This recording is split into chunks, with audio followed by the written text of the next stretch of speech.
Sud Radio, les débats de l'été, 10h-13h, Maxime Liédot. Et si les fameuses commissions d'enquête que l'on croyait indispensables au bon fonctionnement démocratique, au bon fonctionnement politique aussi, les commissions qui doivent parfois faire la lumière sur des faits qui nous apparaissent obscurs, si jamais ces commissions étaient en réalité en train d'être instrumentalisées, c'est en tout cas la pensée de Marc Mossé, avocat associé au sein du cabinet Aucus de Bouzy, qui, bonjour, merci beaucoup d'être avec nous. Vous signez un papier fascinant dans le journal Le Point, le risque de l'instrumentalisation. C'est vrai qu'elles sont partout, aussi bien sur l'attribution des chaînes de la TNT que sur les aides aux entreprises. On l'a vu encore plus récemment sur l'affaire Bettara, mais on se souvient même de certaines commissions d'enquête sur l'affaire Benalla, celle qui était extrêmement médiatisée. Je crois que c'est celle qui a accumulé le plus de vues et le plus d'audimat au moment où elle était diffusée en direct à la télévision. Premièrement, est-ce que vous pouvez nous rappeler quel était l'objet, quand cela a été pensé, des commissions d'enquête? Parce que partons du commencement. Oui, tout à fait. Les commissions d'enquête, ça contribue à une fonction très importante du Parlement, qui est la fonction de contrôle de l'action du gouvernement. Quand on parle du Parlement, en réalité, il y a deux fonctions. La fonction législative, celle à laquelle on pense le plus facilement, écrire la loi, voter la loi. Et la seconde fonction, qui est très importante, qui est contrôler l'action du gouvernement. Et donc les commissions d'enquête, notamment au moment de la Troisième République, sont devenues un instrument d'affirmation du pouvoir parlementaire. C'est une conquête des démocraties libérales. C'est une conquête des démocraties libérales. D'avoir un vrai poids sur ce que fait le gouvernement. C'est un outil des contre-pouvoirs dont les démocraties ont besoin. Une séparation des pouvoirs suppose qu'il y a des contre-pouvoirs. Donc il faut garder à l'esprit que les commissions d'enquête constituent des outils tout à fait indispensables pour des démocraties libérales dans lesquelles, effectivement, le Parlement va pouvoir contrôler l'action du gouvernement, évaluer les politiques publiques. Donc c'est un outil que l'on doit saluer et que l'on doit absolument protéger. Donc de ce point de vue-là, il ne faut pas, jeter le bébé avec l'eau du bain, à partir d'une inquiétude sur certaines éventuelles dérives. Dire que c'est l'outil qui est mauvais. L'outil, il est indispensable et il doit être absolument protégé parce qu'il contribue à la défense des droits des citoyens derrière ce pouvoir de contrôle du gouvernement par le Parlement. Vous parlez d'outils. Est-ce que ce qui a déformé l'outil, c'est la révision constitutionnelle de 2008 ? Il y a plusieurs facteurs, vous avez raison. Il y a un premier facteur, effectivement, en 2008, avec la révision qui donne davantage de poids aux oppositions, et puis techniquement une révision du règlement de l'Assemblée nationale et du Sénat d'ailleurs, pour donner aux oppositions un droit de tirage.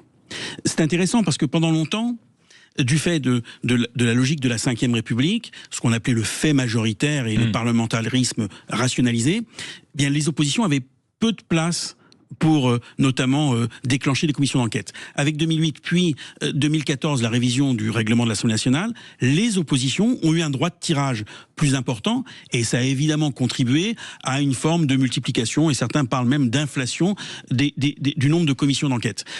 Mais ça n'est pas tout comme possibilité d'explication. Il y a une autre explication qui est sans doute liée, et notamment depuis 2022 et 2024 encore plus, l'affaiblissement du fait majoritaire.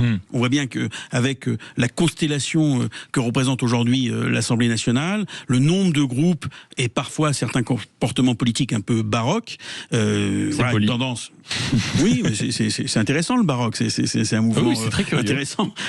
Eh bien, il y a une forme de polarisation. Le Parlement parfois peut sembler un peu énervé sur certains sujets. Et donc ça contribue à multiplier les opportunités de créer des commissions d'enquête. Vous parlez d'inflation, c'est quand même intéressant de lire les chiffres que vous citez dans le papier du Point. Le nombre de commissions a considérablement augmenté. Si on prend depuis 1958, l'Assemblée nationale en a créé 136, dont 24 entre 1958 et 1991. C'est excessivement peu et c'est 73 rien qu'entre 2008 et 2025. C'est-à-dire en moins de 20 ans, 73 commissions pour enquêter, quand on regarde les thèmes, sur à peu près tout et parfois beaucoup rien.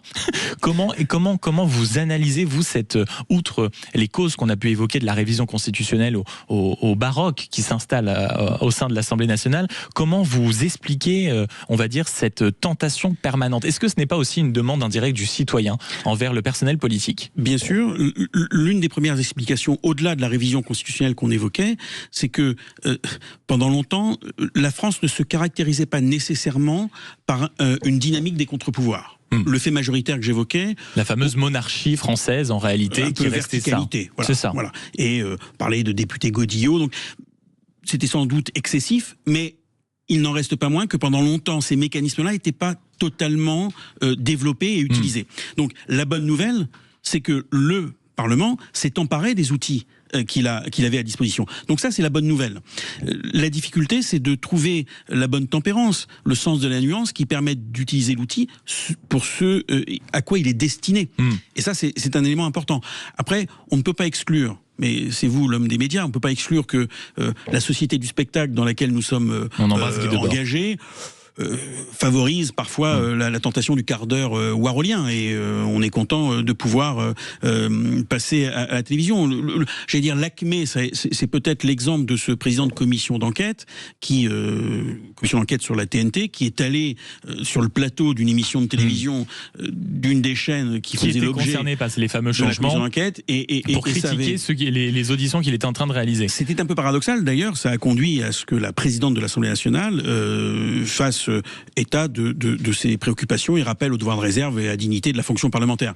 Donc il peut y avoir des excès à cet égard, mais encore une fois, l'enjeu, ça n'est pas du tout de remettre en cause un outil indispensable et fondamental au fonctionnement de la démocratie libérale, mais tout simplement de s'attacher à ce que cela soit utilisé de manière nuancée et dans le cadre de ce que prévoit la Constitution.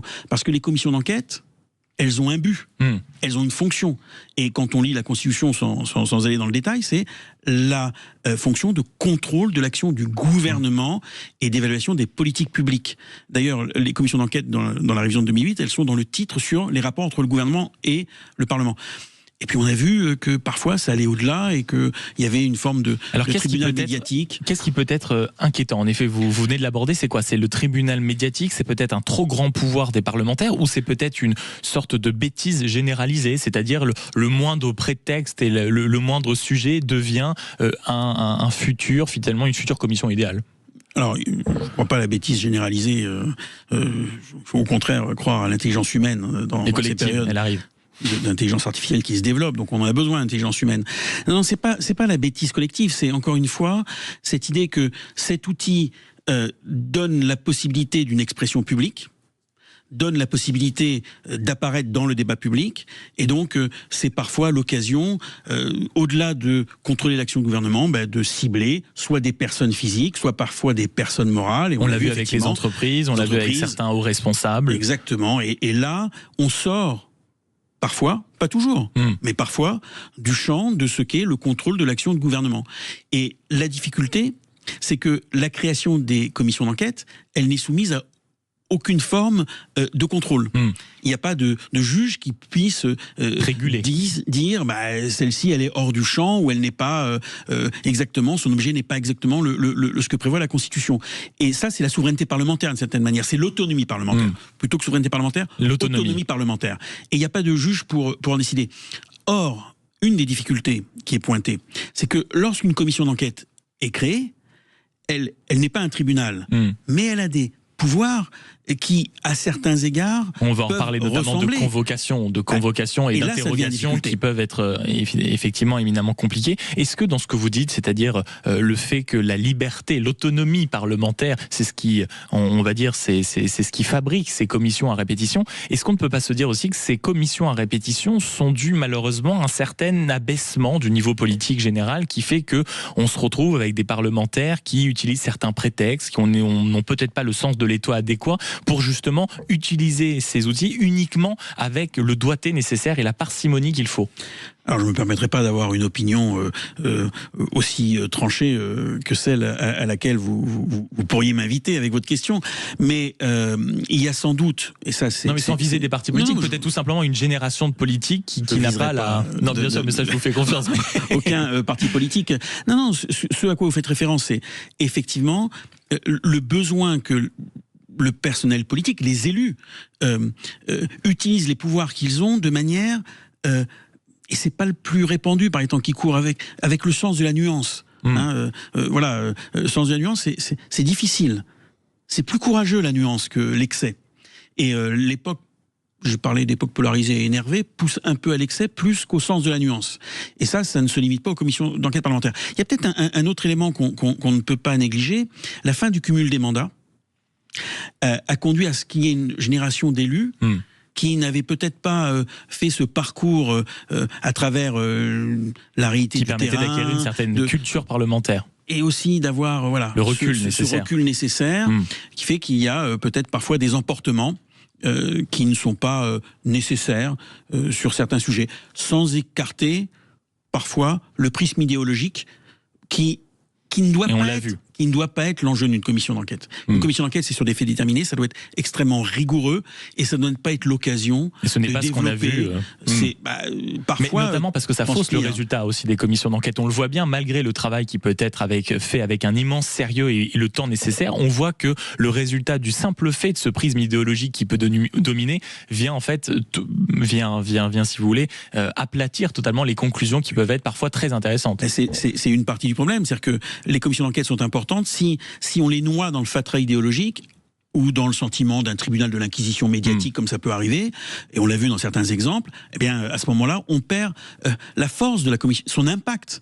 Son impact, c'est qu'il y ait des propositions ou des analyses utiles, mais si c'est la dimension idéologique qui domine, eh bien, malheureusement, la qualité du travail qui doit être réalisé se perd un peu dans les limbes de cette course à l'échalote politique. Les commissions d'enquête peuvent-elles être instrumentalisées? C'est la question qu'on essaye d'aborder et de creuser avec Marc Mossé, avocat associé au sein du cabinet Auguste Debouzy. Et puis on se posera la question, que faut-il faire pour améliorer peut-être ces commissions d'enquête si on en a réformé l'utilisation et si on en voit la fréquence modifiée, accélérée? Et n'est-il pas temps de penser aussi des mécanismes pour ceux qui sont convoqués? Faut-il penser peut-être à un avocat, à un droit au silence ou d'autres mécanismes que la convocation obligatoire par les parlementaires? C'est en tout cas un débat et une question qu'on va poser. À tout de suite sur Sud Radio. Sud Radio, c'est votre opinion qui compte.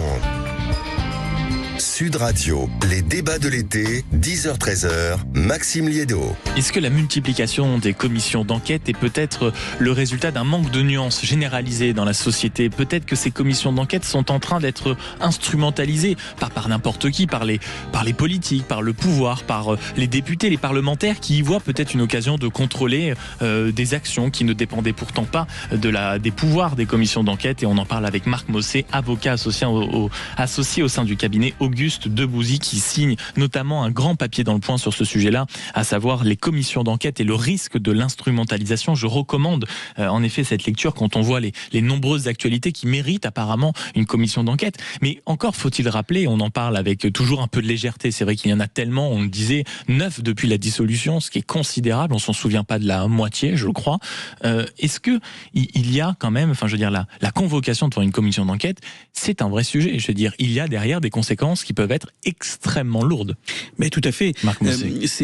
C'est l'un des enjeux, c'est-à-dire que lorsqu'une commission d'enquête est créée, elle peut convoquer pour témoigner les personnes qu'elle considère devoir entendre, et si vous refusez de venir, ou si vous refusez de témoigner ou de prêter serment, vous pouvez encourir une peine qui va jusqu'à 2 ans de prison et 7 500 € d'amende.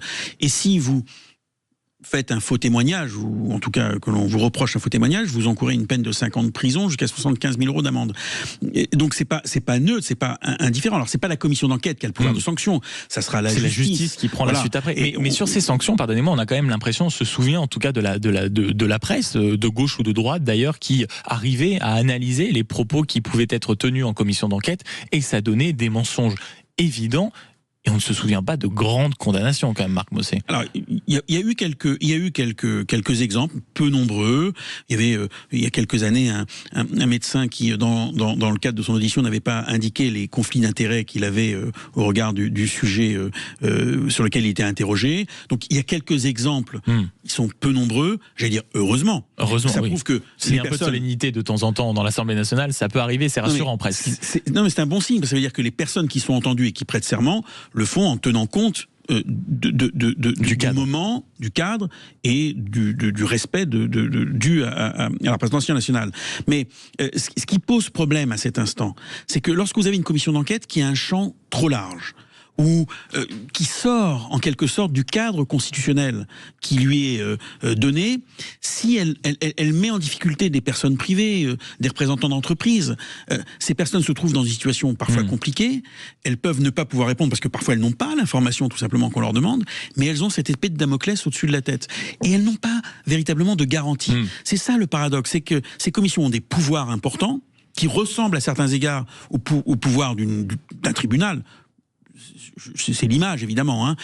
Mais il n'y a pas nécessairement les mêmes garanties pour la personne qui est entendue. Et là, c'est une difficulté sur laquelle il faut travailler. Mais justement, Marc Mosse, vous êtes avocat, est-ce que c'est sur ça désormais qu'il faut se pencher? Parce qu'on a vu un abus, ou en tout cas que vous dénoncez, de certaines commissions d'enquête, la pluralité des sujets, la façon dont cela fonctionne, on va dire le cadre des sujets qui sont évoqués. Est-ce que désormais, on doit pouvoir peut-être réformer les règles qui concernent les personnes qui sont convoquées? Est-ce que, par exemple, on a eu une polémique ces dernières semaines sur certains chefs d'entreprise qui ne souhaitaient pas être présents quand ils étaient interrogés? On se souvient du secrétaire général, l'ancien secrétaire général de l'Élysée, qui était Alexis Kohler, qui ne s'était pas pointé à une commission d'enquête. On se rappelle malheureusement de cet épisode tragique de la commission d'enquête sur les influenceurs, avec un influenceur qui parle de cette commission. Est-ce que c'est ces mécanismes peut-être qu'il faut rajuster, réformer? Je pense qu'il faut effectivement rassurer ceux qui vont venir devant une commission d'enquête s'ils sont convoqués, qu'ils bénéficieront de tous les droits fondamentaux auxquels ils sont normalement garantis. Et vous avez par exemple le droit de se taire, le droit au silence, qui est un droit important, c'est-à-dire de ne pas s'auto-incriminer. Ça, c'est tout à fait essentiel. L'éventuel secret des affaires, lorsqu'on convoque une entreprise, vous imaginez bien que si vous donnez des informations qui peuvent être après publiées dans le rapport, au-delà même de l'audition qui est télévisée, publiées dans le rapport, ça peut, le cas échéant, poser des difficultés au regard des concurrents.